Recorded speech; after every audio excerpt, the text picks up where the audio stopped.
નમસ્કાર મિત્રો, સ્વાગત છે તમારું એચએનજીયુ સ્ટડી પોઈન્ટ યુટ્યુબ ચેનલના એક નવા વિડીયોમાં. જ્યારથી 15 જૂને પોલીસ કોન્સ્ટેબલની પરીક્ષા લેવાઈ છે ત્યારથી તમામ ઉમેદવારોના મનમાં એક જ ચિંતા છે કે જે વ્યાકરણના 10 પ્રશ્નો પૂછવામાં આવ્યા હતા એનું જે છે એ શું કરવામાં આવશે.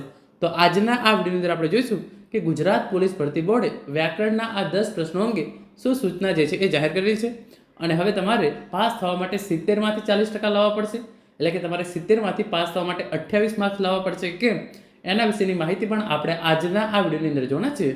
મિત્રો, HNGU study point YouTube channel દ્વારા તમને પોલીસ ભરતીની તમામ માહિતી સૌપ્રથમ અને સચોટ રીતે પૂરી પાડવામાં આવે છે. ભવિષ્યમાં પણ આવી તમામ માહિતી મેળવવા માટે ચેનલને અત્યારે સબસ્ક્રાઈબ કરી લેજો. જે નવી પોલીસ ભરતી 14,283 જગ્યાઓ પર આવવાની છે એ ક્યારે આવશે તેના અંગે ખૂબ જ અગત્યની અપડેટ છે, એ પણ મારા જોડે આવી રહી છે. તો એની માહિતી હું તમને કાલે સવારે વિડીયો બનાવીને આપીશ, તો એ વિડીયો માટે પણ ચેનલને અત્યારથી સબસ્ક્રાઈબ કરી લેજો. તો હવે શરૂ કરીએ આજનો આ વિડીયો. તો તમે જોઈ શકો છો એલઆરડી વ્યાકરણના 10 પ્રશ્નો અંગે. વ્યાકરણના 10 પ્રશ્નો રદ કરવામાં આવશે, ગુજરાત પોલીસ ભરતી બોર્ડે શું કહ્યું. અને હવે 70માંથી પાસ થવા માટે 40% માર્ક્સ લાવવા પડશે. એટલે કે જે ગુજરાત સરકાર છે એ 40%નો નિયમ છે એ રદ કરવા માંગતી નથી. જો 10 પ્રશ્નો રદ કરવામાં આવશે તો તમારે જે છે એ 70માંથી પણ પાસ થવા માટે 28 માર્ક્સ લાવવા તો જરૂરી રહેશે. તો 40% વાળો નિયમ છે એ રદ થાય એવી કોઈ પણ પ્રકારની શક્યતા નથી. અને જે ન્યૂઝપેપર કટિંગ છે એની અંદર તમે જોઈ શકો છો એલઆરડીની પરીક્ષામાં પૂછાયેલા વ્યાકરણના પ્રશ્નથી પરીક્ષાર્થીઓ ચિંતિત. એટલે કે જ્યારથી 15 જૂને આ પરીક્ષા આપી છે ત્યારથી તમામ ઉમેદવારોના મનમાં એક જ ચિંતા છે કે આ પ્રમાણેનું પેપર પૂછવામાં આવેલું છે અને એની અંદર વ્યાકરણના પ્રશ્નો હોવાના કારણે અમારા જે છે એ પાસિંગ માર્ક્સ થઈ રહ્યા નથી. તો જે પણ ઉમેદવારો એકદમ બોર્ડર પર રહી ગયા છે, અમુક 0.25 માર્ક્સના કારણે પણ રહી ગયા હોય એવા ઉમેદવારો પણ જે છે એ જેના સ્ક્રીનશોટ મારા જોડે છે, એમને 31.75 માર્ક્સ આવેલા છે.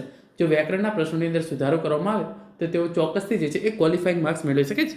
ઘણા બધા ઉમેદવારો તો એવા છે કે જેને પાર્ટ બીની અંદર 120માંથી 100+ માર્ક્સ આવેલા છે, એટલે કે એમને 100+ માર્ક્સ પાર્ટ એની અંદર થાય છે, પરંતુ પાર્ટ એની અંદર એમને 31.75, 30.50 આવા જે છે એ માર્ક્સ આવેલા છે.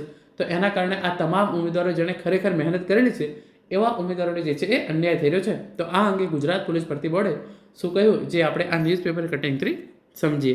તો તમે જોઈ શકો છો ગુજરાત પોલીસ ભરતી બોર્ડે અભ્યાસક્રમમાં વ્યાકરણનો ઉલ્લેખ કર્યો ન હતો. એલઆરડીની પરીક્ષામાં પૂછાયેલા વ્યાકરણના પ્રશ્નથી પરીક્ષાર્થીઓ ચિંતિત. એટલે કે ગુજરાત પોલીસ ભરતી બોર્ડે જે છે એ પરીક્ષાની અંદર વ્યાકરણના પ્રશ્નો જે છે એ પૂછાશે નહીં એવું જે છે એ કહ્યું હતું. અને ગુજરાત પોલીસ ભરતી બોર્ડના તે સમયના અધ્યક્ષ જે છે એ હસમુખભાઈ પટેલ સાહેબ, એમણે તો એમનો વિડીયોની અંદર આવીને ક્લિયર રીતે કીધું છે. એ વિડીયો ક્લિપ પણ જે છે એ તમે યુટ્યુબમાં સર્ચ મારશો તો તમને મળી જશે કે એમણે ક્લિયર રીતે કહ્યું છે કે વ્યાકરણના પ્રશ્નો જે છે એ પૂછવામાં આવશે નહીં. તો એ અંગે તમે જોઈ શકો છો ગુજરાત પોલીસના સંખ્યાબળને વધારવા માટે લોકરક્ષક દળના જવાનોની 12,000 નવી જગ્યાઓ જાહેર કરવામાં આવી હતી. જે અનુસંધાનમાં ગુજરાત પોલીસ ભરતી બોર્ડ દ્વારા અભ્યાસક્રમ જાહેર કરાયો હતો, જેમાં 20 માર્ક્સના ગુજરાતી વિષયમાં જે તે સમયે સ્પષ્ટતા કરી હતી કે પરીક્ષામાં વ્યાકરણના પ્રશ્નો પૂછવામાં નહીં આવે, પરંતુ પરીક્ષામાં 10 માર્ક્સના વ્યાકરણના પ્રશ્નો પૂછવામાં આવતા હજારો વિદ્યાર્થીઓના પરિણામમાં પાસ થવાને લઈ અને ચિંતા જોવા મળી રહી છે. જે અનુસંધાનમાં પરીક્ષા બોર્ડના વડા નિર્જુ ગોટરીને મળી વ્યાકરણના પ્રશ્નના 10 માર્ક્સ ઓછા કરી અને પરિણામ જાહેર કરવા માટે માગણી કરી છે, પરંતુ હજુ સુધી કમિટી દ્વારા કોઈ નિર્ણય ન આવતા પરીક્ષાર્થીઓની ચિંતા જે છે એ પરીક્ષાર્થીઓમાં ચિંતા જોવા મળી રહી છે. તો જ્યારે પણ અભ્યાસક્રમ જાહેર કરવામાં આવ્યો ત્યારે જે ગુજરાતીના 20 માર્ક્સ હતા એની અંદર સ્પષ્ટ રીતે કહેવામાં આવ્યું હતું કે વ્યાકરણના પ્રશ્નો જે છે એ પૂછવામાં આવશે નહીં, પરંતુ પરીક્ષાની અંદર જે છે એ 10 માર્ક્સનું જે છે એ ગુજરાતી વ્યાકરણ પૂછવામાં આવેલું હતું. 10 માર્ક્સ ઓછા કરી અને 40%નું ધોરણ નક્કી કરવા રજૂઆત. 12,000 જગ્યા માટે 2,37,000 ઉમેદવારો જે છે એ પરીક્ષા આપી હતી. તો ઉમેદવારોની એવી માગણી છે કે જે આ વ્યાકરણના 10 પ્રશ્નો છે એને જે છે એ પરીક્ષાની અંદર ગણવામાં જ ના આવે. પાર્ટ એ જે છે એ 70 માર્ક્સ, પાર્ટ બી જે છે એ 120 માર્ક્સ, આમ ટોટલ જે છે એ 190 માર્ક્સ.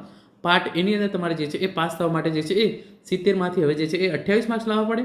અને પાર્ટ બીની અંદર 120ના 40%, એટલે આપણે માની લઈએ 48 માર્ક્સ. તો આ બંને રીતે જે છે એ તમારો ક્રાઇટેરિયા સેટ કરવામાં આવે એવી અધ્યક્ષને મળી અને જે છે એ રજૂઆત કરવામાં આવેલી છે. અને એ બાબતે સમિતિનું પણ ગઠબંધન જે છે એ કરી દેવામાં આવે છે.